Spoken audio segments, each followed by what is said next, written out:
네, MBC 기상캐스터 오요한나 씨의 사망을 놓고 동료 기상캐스터들의 이 직장 내 괴롭힘을 가했다는 의혹이 불거지고 있습니다. 경찰과 정치권에서도 관련 사안을 살펴보는 가운데 MBC는 사망 넉 달이 지나서야 진상조사위원회를 꾸렸습니다. 관련해 고 오요한나 씨 측 전상범 변호사 모시고 이야기 나눠보겠습니다.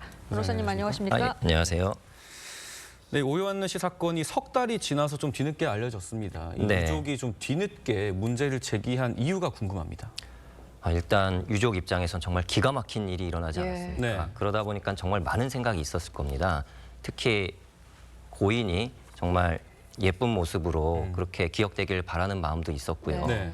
그런데 문제 제기를 하면은 정말 여러 가지 이슈가 일어날 수 있고 또 정치적인 소용돌이에 휘말릴 수도 있다 보니까 그렇게 다시 이렇게 언급되는 걸 각오하기는 정말 어려웠습니다. 네. 특히나 잘못하면 또 가해자로 지목된 사람들에게 어떤 상처를 줄지 모르는 상황인데 그런 점까지 고민하다가 정말 결단의 시간이 좀 필요했고요. 그럼 이렇게 그냥 침묵하고 넘어간다면 제2의 오 요한나가 또 나오는 거 아닌가라는 네. 그런 생각에 우선 결단을 하게 됐습니다.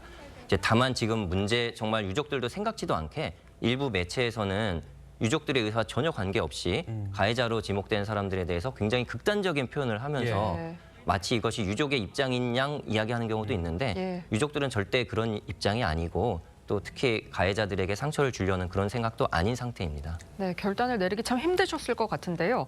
유족 측은 특정인 때문에 딸이 힘들어했다면서 고인 사망 이후 다른 관계자와의 통화 내용을 공개하기도 했습니다. 들어보시죠. 안 나가. 한테 스트레스 많이 받고 우울해가지고 죽겠다고 할 때도 많았고 알코올 중독도 약간 있었거든요. 우리 요한나 힘들지 말게 해달라. 내가 얼마나 기도했는지 몰라요. 아시잖아요. 그러니까 우리 요한나 힘들게 했던 거. 이 변호사님께서 유족 측과 소통을 하시고 관련 네. 자료를 좀 보셨을 텐데 오요한나 씨를 향한 괴롭힘이 좀 어떤 식으로 이루어졌습니까? 뭐 여러 가지 방식이 있었는데요. 그 중에 하나는 퇴근을 했는데 퇴근 후에 어디냐 다시 와라 네. 이런 경우도 있었고 네. 또 뭐 약간 초반이니까 실수를 할 수도 있잖아요. 예. 그러면 실수에 대해서 지적을 하면 당연히 사과를 하지 않습니까? 예. 그러면 이게 실제로는 미안하지 않잖아라고 받아치거나 또 어떠한 뭐 실수에 대해서는 이로 인해서 정말 모두가 피해를 보고 있다든가 아니면 기상팀이 없어질 수도 있는 거 아니냐 이런 굉장히 상처를 주거나 자존감을 무너뜨리는 그런 폭언을 좀 했습니다.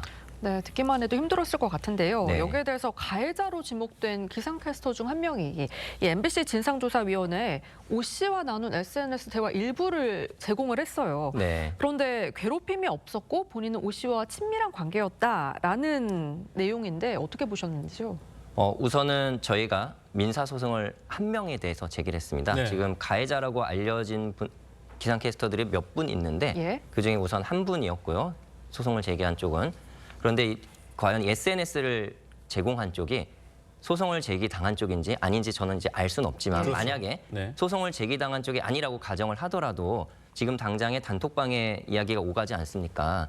그런 단톡방에서 누군가를 굉장히 안 좋게 표현하는 것 자체가 어떤 괴롭힘의 하나인데 그럼에도 불구하고 그렇게 SNS를 제공하면서 괴롭힘이 없다 이렇게 말하는 건 저는 납득이 안 되고 만약에 소송을 당한 사람이라고 가정을 해봅시다. 저희는 괴롭힘의 증거들을 이만큼 모아가지고 소장을 전달을 했습니다. 법원을 통해 전달을 예? 했는데 네. 그걸 보고도 나는 괴롭힌 적이 없다라고 하면서 다른 SNS를 제공을 한다면 저는 특히 이제 납득이 안 가는 게 나는 이런 말을 한 사실이 있다 없다로 얘기를 하고 진상조사위원회가 괴롭힘이다 아니다를 평가를 해야 되는데 네. 스스로 괴롭힘이 아니다라고 평가하는 거는 쉽게 납득이 되지 않는 그런 상황입니다. 지금 그 MBC 측에 대한 대응에 대한 지적도 좀 많은데 부고도 네. 바로 띄우지 않았고 사후에 좀 한참 있다가 진상조사회를 설치를 하고 네. 이 사망 직후에 조사도 좀 제대로 실시하지 않은 걸로 드러났습니다. 네. MBC의 대응을 좀 살펴보시고는 어떤 게 좀 제일 문제라고 보실까요? 우선 부고를 띄우지 않았습니다. 예. 그런데 제가 찾아보니까 인터넷을 그냥 쳐봤어요. 네. MBC 부고 이렇게 그러니까 직원의 어떤 직계 가족이 사망했을 때도 인터넷에 부고가 나오더라고요. 네. 그렇다면 일반적으로 부고를 띄운다는 거 아닙니까? 그렇죠. 그러면 이 사건의 경우에는 부고를 안 띄우기로 결정을 한 겁니다. 그렇다면 부고를 안 띄우기로 결정한 이유가 과연 뭘까? 이거부터 해명을 해야 된다고 생각합니다. 예. 만약에 이제 사망하면 누군가에게 보고가 되잖아요. 네. 부고를 띄우는 사람에게요. 그렇지만 사망의 원인이 뭔지 지금 알아보고서 부고를 띄울지 말지 판단을 했던 것 아닐까. 그런 네. 의구심이 드는 상황입니다. 네, 지금 가해 의혹을 받고 있는 동료 기상캐스터 A씨가 변호사를 선임했다는 보도를 접했거든요. 네. 법적 맞대응에 나설 걸로 보이는데 가해자와 MBC 측에 바라는 게 있다면요. 우선은 가해자 중에 저희는 아무래도 민사상 소장을 받은 가해자가 변호사를 선임했을 가능성이 크고요. 예. 네. 그렇지 않은 가해자로 언급되는 분들도 만약에 변호사를 선임했을 수도 있습니다.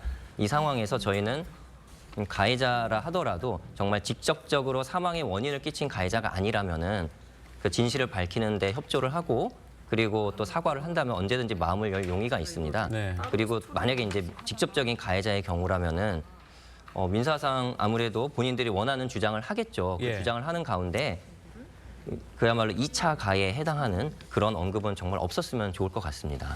네, 오연나 씨 사망을 향한 의문이 좀 조속히 해결되기를 바랍니다. 저희가 MBC 측에도 이번 사건과 관련해서 다양한 방법으로 출연 요청을 했는데 아직까지 아무런 답을 받지 못했다는 점 추가로 말씀드리겠습니다. 추후에라도 요청을 하시면 저희가 적극적으로 반영할 예정입니다. 네, MBC 측이 진상조사위원회를 꾸리고 지난 5일 첫 회의를 열었던 만큼 이 조사 결과가 어떻게 나오는지도 지켜봐야 할 것 같습니다. 네, 오늘 변호사님 말씀 감사합니다. 감사합니다.